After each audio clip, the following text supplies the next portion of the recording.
Olá, sejam muito bem-vindos. Começamos agora, essa é a primeira aula tratando do concurso do TJ de São Paulo para o cargo de assistente social judiciário, que vai ser realizado agora em 2025. Nessa aula a gente vai resolver algumas questões que foram aplicadas pela própria Banca Vunesp, que é a banca que vai aplicar a prova desse concurso, em concursos anteriores para o cargo de assistente social judiciário do TJ.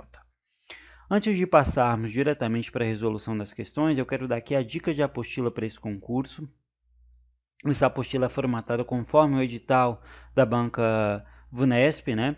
E com questões comentadas e gabaritadas que foram aplicadas para o próprio cargo de assistente social judiciário. São 200 questões, onde cada questão foi selecionada para ficar em conformidade com o edital atual. Então, eu retirei todas aquelas questões que estão desatualizadas ou que não foram pedidas nesse novo edital. Então, são questões selecionadas conforme aquilo que você encontrará no dia da sua prova, porque são questões da VUNESP aplicada para esse próprio cargo aí anteriormente. Nessa apostila, pessoal, junto com essa apostila, vai também 2 estudos de caso, que é a prova discursiva que a VUNESP faz para esse caso, é a prova dissertativa. Ela dá um estudo de caso e você tem que escrever sobre aquilo. E aí eu trouxe 2 modelos de resposta para os estudos de caso para que vocês se baseiem para na hora da prova já ter noção de como fazer o estudo de caso. Então tem a apostila e mais 2 estudos de caso do ano de 2024 e também da prova de 2022 para você usar como base aí na hora da sua prova.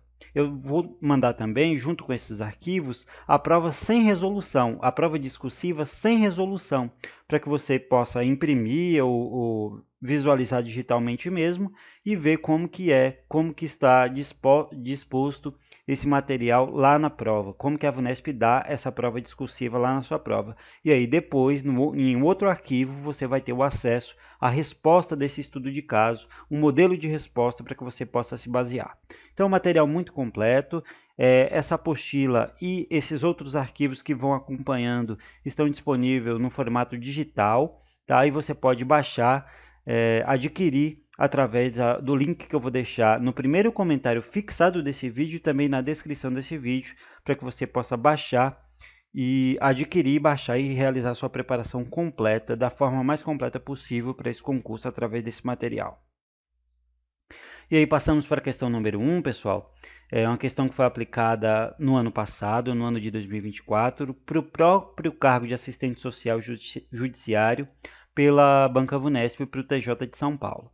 Aqui diz que a introdução da Seguridade Social na Constituição Federal significou um avanço nas políticas sociais de saúde, previdência e assistência social. Então aqui você tem que a Seguridade Social vai se basear nessas 3 principais áreas aqui, ó, saúde, previdência e assistência social. Porém, esse sistema não se materializou completamente, permanecendo inconcluso. Seguiu-se uma tendência geral de restrição de direitos pautadas pelo ideário neoliberal, implementado pela focalização das políticas sociais, pela descentralização, como mera transferência de responsabilidade para instituições privadas, e pela privatização, que gera uma dualidade entre os que podem e os que não podem pagar pelos serviços, no mesmo passo em que propicia um nicho lucrativo para o capital, designada por alguns autores como letra A, nivelamento básico, letra B, completude público-privado, letra C, mais-valia ampliada, letra D, universalização excludente, letra E, desoneração compensada. Então, pessoal, o texto descreve a implementação incompleta da Seguridade Social no Brasil. E a Seguridade Social no Brasil, ela é composta por 3 principais áreas. Aqui a Seguridade Social, ela vai se conectar com as 3 principais áreas aqui: a Previdência Social, a Assistência Social e a Saúde. Só que o que acontece, o texto cita, é que a privatização de políticas sociais ela acabou resultando na desigualdade no acesso aos serviços da Seguridade Social. Então, mesmo com a oferta universal de serviços públicos, parte da população continua sem acesso efetivo a esses direitos, né? E aí a gente tem alguns exemplos de barreiras, né, para que dificultam o acesso de determinadas pessoas aos direitos, aos seus direitos, né? Por exemplo, pessoas que não têm acesso ao SUS, né? Pessoas que moram em áreas rurais ou periféricas e que tornam o acesso mais difícil ao SUS, né? O acesso desigual. É, acesso ao transporte público com tarifas elevadas. Nem todo mundo tem condição de pegar o transporte público devido às tarifas elevadas. E isso já torna o acesso desigual aos direitos, né? Programa de habitação popular. A gente tem aí no Brasil, por exemplo, Minha Casa Minha Vida, mas a gente tem muitas pessoas em situação de rua ou em uma situação de habitação irregular que não têm acesso ao Minha Casa Minha Vida. Então você tem, mesmo com a oferta universal dos serviços públicos, parte da população continua sem acesso efetivo a esses direitos. E alguns autores, né, designam essa conduta, essa situação, como universalização excludente, como está composto aqui, como está presente aqui na letra D de dado. Na nossa apostila de questões que eu citei, pessoal, essa questão é a questão número 59.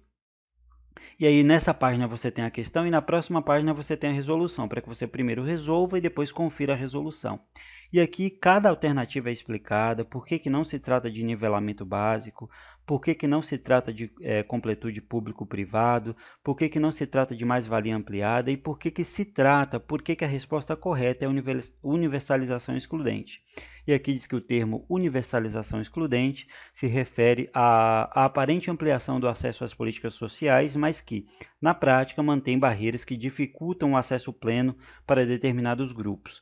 O enunciado destaca essa contradição ao mencionar a dualidade entre aquelas que podem e que não podem pagar pelos serviços, né? Então, aqui se chama universalização excludente essa situação que foi descrita no enunciado. E aqui eu ainda trago que a alternativa correta, o gabarito, é a mesma letra D de dado, tá? Então, a apostila é muito completa, cada alternativa é explicada para que você tenha a compreensão completa da questão. Agora a gente passa para a questão número 2, tá? Mais uma questão aplicada na prova do ano passado para o cargo de assistente social judiciário. E aí, essa questão demonstra o quanto é importante você se preparar, você estar acostumado a resolver questões nos moldes daquilo que a banca pede. Porque essa questão é uma questão muito complicada se você não tem costume de resolver esse tipo de questão. A VUNESP ela cobra no nível muito elevado, tá? Então, a gente vai interpretar essa questão aqui. Ao sistematizar e analisar os registros da opinião técnica emitida pelo assistente social, objetos de denúncias éticas, o documento do CEFES, né, que é o Conselho Federal de Serviço Social, aponta que, na maioria dos recursos disciplinares julgados, a finalidade institucional se sobrepõe à finalidade profissional. Então, o documento do CEFES apurou que a finalidade institucional se sobrepõe à finalidade profissional. O documento do CEFES destaca que a explicitação do objeto do estudo social é procedimento essencial à composição dos registros, posto que oferece indicativos do foco interventivo, da intencionalidade e das ações profissionais que dali se desdobram. Por fim, ressaltam que a atuação do assistente social, quando da realização do estudo social, pressupõe o reconhecimento e a identificação da sua finalidade em tese. Letra A, expressa de modo imparcial. Letra B, apropriada à realidade institucional. Letra C, alinhada ao projeto ético-político da profissão. Letra D, aceitável para todos os envolvidos. E letra E, condicionada a interesses específicos. Então, pessoal, como eu disse, né, que a gente está tratando desde a interpretação da questão, né, a questão ela apresenta um trecho do documento do Conselho Federal de Serviço Social, que apresenta as opiniões técnicas emitidas por assistentes sociais em situações que geraram denúncias éticas. Tá? O ponto central do trecho aqui destacado, né, do enunciado, é a relação entre a finalidade institucional e a finalidade profissional no contexto do estudo social. Então, o Conselho Federal de Serviço Social ele observa que, em muitos casos, a finalidade institucional, né, ou seja, o interesse da instituição, acaba se prevalecendo sobre a finalidade profissional, né, que deve seguir princípios éticos dessa profissão. E aí a questão está buscando qual é o princípio central, né, que orienta a atuação do assistente social ao realizar um estudo social segundo o documento do Conselho Federal de Serviço Social. Tá? Então, feito essa interpretação do que a questão está buscando, a gente pode analisar cada alternativa. E aqui a letra A diz que expressa de modo imparcial, né, a pergunta, né, pressupõe o reconhecimento e a identificação da sua finalidade em tese. Expressa de modo imparcial. Está errada, pessoal. Embora a imparcialidade seja um princípio muito importante aqui no âmbito da assistência social, a questão ela destaca a necessidade de explicitar a intencionalidade e os desdobramentos da ação profissional, né, que devem estar alinhados a um referencial teórico crítico e não apenas a uma neutralidade, a uma imparcialidade. E, portanto, a letra A está errada. Letra B, a apropriação à realidade institucional. Está errada também, pessoal. A questão menciona que, na maioria dos casos analisados pelo Cefes, a finalidade institucional ela se sobrepôs à finalidade profissional, o que não deve acontecer. Tá? O trabalho de um assistente social ele deve ir além da mera adequação às normas institucionais, garantindo um compromisso com os princípios gerais da profissão de assistente social. Tá? Então, não deve acontecer essa sobreposição da finalidade institucional sobre a finalidade profissional. Letra C. Alinhada ao projeto ético-político da profissão. Aqui está correto, pessoal. O Cefes ele reforça que a atuação do assistente social deve estar alinhada ao projeto ético-político da profissão, né, que prioriza a defesa dos direitos sociais, né, a equidade e a justiça social. Né, a finalidade do estudo social não pode se limitar aos interesses institucionais, devendo respeitar os princípios que regem a atuação profissional do assistente social. Então, se a gente voltar aqui, ó, a gente vai ver que a atuação do assistente social, quando da realização de um estudo social, deve estar alinhada ao projeto ético-político da sua profissão. Portanto, a alternativa correta é a letra C. Vamos ver as demais. A D dizia que aceitável por todos os envolvidos. Está errado, pessoal. O estudo social ele pode gerar posicionamentos divergentes entre as partes envolvidas, porque o objetivo não é atender a todas as expectativas, mas sim apresentar uma análise fundamentada e crítica daquela realidade.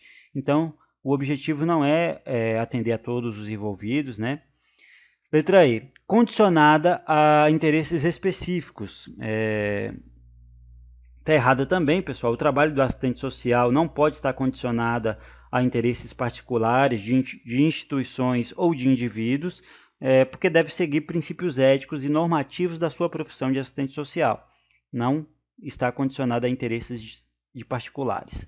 Portanto, a alternativa correta é a letra C de casa para essa questão número 2, onde a gente teve que fazer toda essa interpretação da questão para poder resolver.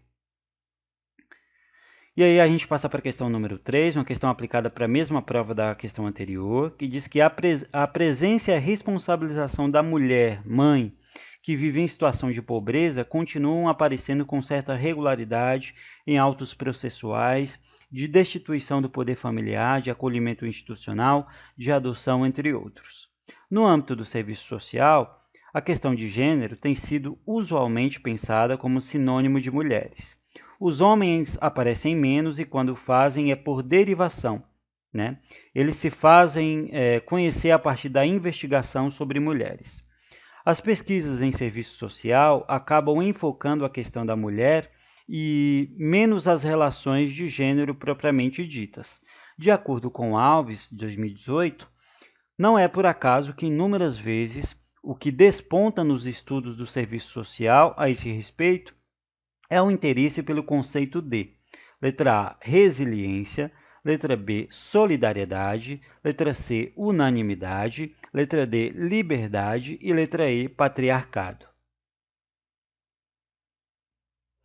Então, pessoal, o enunciado, mais uma vez aqui a gente vai ter que interpretar essa questão aqui que fala da responsabilização da mulher mãe em situações aí de pobreza, né?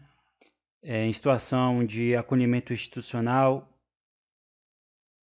e também em situações de adoção. Nessas situações, o enunciado ele aborda,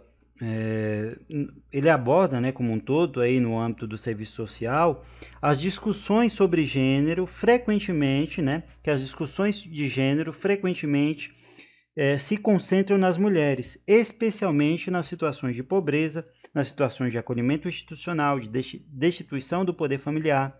Então, quando se fala de uma criança que sai do poder familiar, que sai da guarda da família e vai para um abrigo por situações aí como negligência, por exemplo, todo o enfoque é para cima da mulher. O serviço social ele tem um enfoque para cima da mulher. Então, e o texto ele faz até uma crítica, né, o texto aqui do enunciado, que os homens aparecem menos nas análises, surgindo apenas como derivação, né, ou seja, são observados indiretamente a partir das investigações sobre as mulheres. Essa abordagem, pessoal, ela limita o debate, focando mais na figura feminina do que nas relações de gênero como um todo. E aí, segundo Alves, a questão quer saber qual conceito costuma aparecer como foco central nesses estudos no serviço social, ou seja, qual é o conceito central quando se discute a relação entre gênero, mulheres e desigualdade, né, de acordo com Alves. E aí, então, a questão ela está abordando as relações de gênero, mas destaca que o enfoque recai desproporcionalmente sobre as mulheres, né? Nas situações de pobreza, de acolhimento institucional, nessas situações, o estudo do serviço social é um estudo que recai mais sobre as mulheres do que sobre os homens, né? Esse sistema, pessoal, segundo os estudos de gênero e do serviço social, é conhecido como patriarcado, que é justamente o conceito que analisa como a sociedade coloca os homens numa posição dominante e as mulheres numa posição de subordinada. Então, a responsabilização da mulher, da mãe que vive numa situação de pobreza, e aí o enfoque muito maior na responsabilização da mãe do que no homem, da mulher do que no homem, do pai, é, acontece devido ao conceito de patriarcado. E aí, segundo Alves, esse conceito tem o nome de patriarcado devido à estrutura como foi feita a nossa sociedade. E, portanto, a alternativa correta é a letra E. Esse conceito se chama patriarcado. Você tira a responsabilidade do homem e coloca muito mais a responsabilidade na mulher. E aí, essa questão também faz parte da nossa apostila, é a questão número 71, e aqui está a alternativa correta, a letra E, patriarcado, e aqui tudo é explicado, todas as alternativas são explicadas, tá? Para que você tenha um entendimento completo sobre a questão. E agora a gente passa para a questão número 4, pessoal, agora abordando um assunto muito interessante, que é o ECA, né, que também é muito cobrado nessas provas aí da Banca Vunesp para o cargo de assistente social judiciário por TJ. Diz que conforme determina o ECA, né, artigo 13, parágrafo 2º, o serviço de saúde em suas diferentes portas de entrada, os de assistência social em seu componente especializado, tal como o Centro de Referência Especializado de Assistência Social, o CREAS, e os demais órgãos do Sistema de Garantia de Direitos da Criança e do Adolescente, deverão conferir máxima prioridade ao atendimento das crianças na faixa etária da primeira infância como suspeita ou confirmação de violência ou de qualquer natureza. Diante dessa situação, devem formular projeto terapêutico singular que inclua intervenção em rede e, se necessário, acompanhamento. Letra A, específico. Letra B, subjetivo. Letra C, eventual. Letra D, institucional. E letra E, domiciliar. Então, a questão cita o artigo 13, parágrafo 2º do Estatuto da Criança e do Adolescente, o ECA, que determina que serviços de saúde, assistência social, como o próprio CREAS e outros órgãos de proteção devem priorizar o atendimento a crianças na primeira infância, com suspeita ou confirmação de violência de qualquer natureza, aqui fala. E, além disso, esses órgãos devem elaborar um projeto terapêutico singular, que é falado aqui, ó.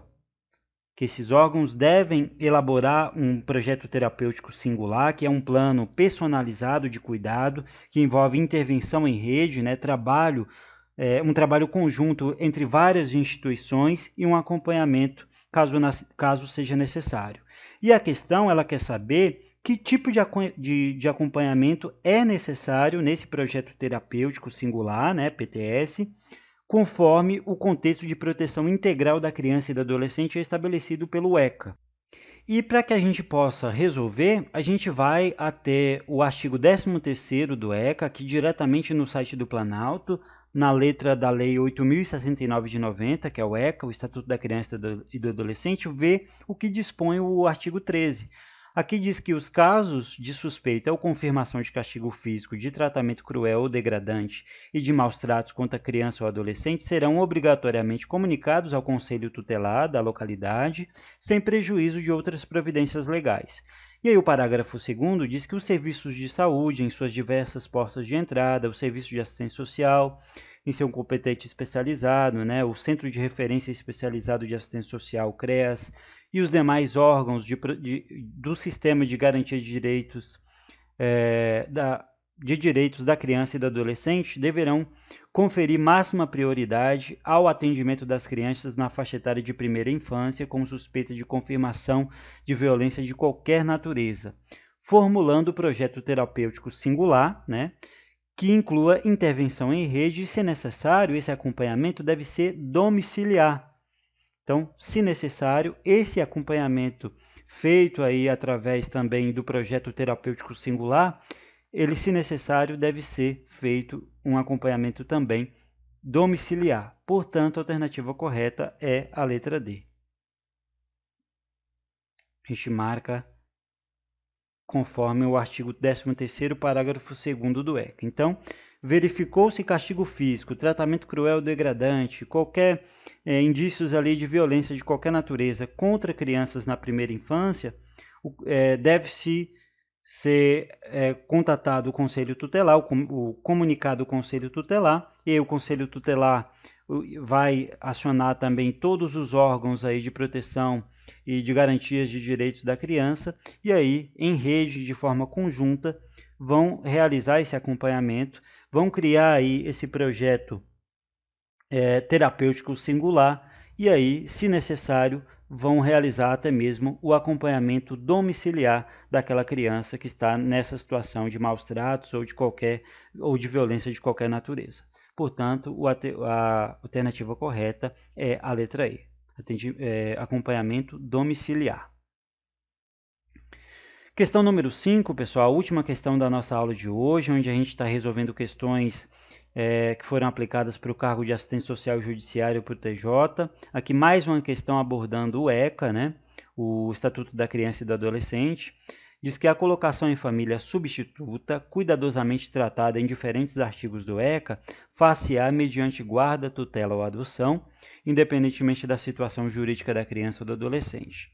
Sempre que possível, a criança ou o adolescente será previamente ouvido por equipe interprofissional, respeitado seu estágio de desenvolvimento e grau de compreensão sobre as implicações da medida e terá sua opinião devidamente considerada. Em se tratando de maior de 12 anos de idade, será necessário, de acordo com o ECA, lá no artigo 28, parágrafo 2º, seu consentimento. E aqui eu vou também destacar aqui seu consentimento. Letra A, conjunto com seus receptores. Letra B, validado pelo Conselho Tutelar. Letra C, colhido em audiência. Letra D, avaliado por psicólogo. E letra E, firmado em cartório.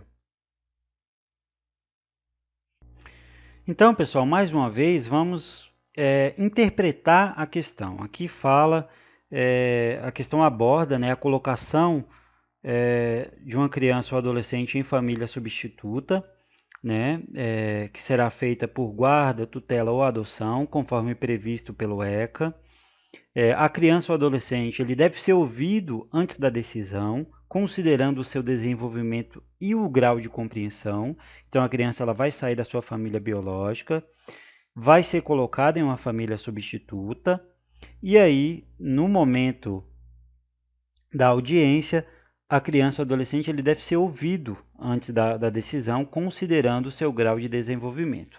A opinião da criança e do adolescente ela deve ser considerada principalmente quando já tiver 12 anos, que é aí 12 anos ou mais, porque aí já é adolescente e nesse caso de ter 12 anos ou mais é obrigatório o consentimento expresso do adolescente. O adolescente tem que confirmar, ele tem que consentir.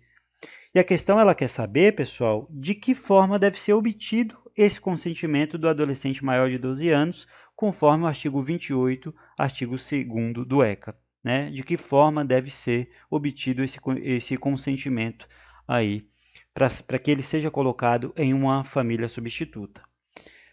Para que a gente possa ver na letra da lei, a gente vai ao site do Planalto, aqui no artigo 28 do ECA, diretamente no site do Planalto, diz que a colocação em família substituta far-se-á mediante guarda, tutela ou adoção, independentemente da situação jurídica da criança ou adolescente nos termos da lei.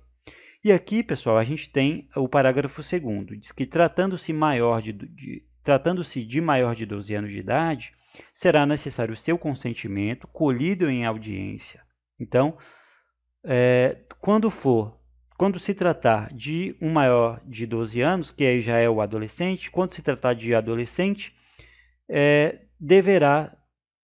será necessário ter seu consentimento colhido em audiência. Então, na própria audiência ali de colocação na família substituta, seu consentimento deverá ser colhido. Portanto, a alternativa correta é a letra C de casa. Seu consentimento para a sua colocação em uma família substituta deve ser colhido em audiência. E, portanto, pessoal, a gente termina essa aula de hoje, onde a gente resolveu 5 questões da parte de conhecimentos específicos para o cargo de assistente social judiciário para o TJ de São Paulo. São questões de alto nível, a VUNESP você tem que saber interpretar e você só adquire esse tipo de expertise, adquire esse tipo de conhecimento através da resolução de questões. Ficar só na teoria não vai adiantar. E por isso eu desenvolvi esse material para a prova objetiva, com 200 questões aplicadas para o próprio cargo de assistente social. E aí eu inseri novas questões apenas no caso de atualidades, né, para que seja questões no âmbito, né, abrangendo assuntos agora mais atuais, né? E o resto são todas questões aplicadas para o próprio cargo de assistente social judiciário e cada questão foi selecionada conforme aquilo que foi pedido no edital. Tem também, pessoal, o estudo de caso, tá? 2 estudos de caso com exemplos de resposta, exemplos de dissertações que você pode escrever no seu estudo de caso, que você também terá nesse material. Então, para adquirir esse material e realizar essa preparação completa, você pode acessar os links que estão na descrição e também no primeiro comentário desse vídeo, tá? Lembrando que esse é um material digital. Muito obrigado por ter acompanhado até aqui, pessoal, e até uma próxima aula.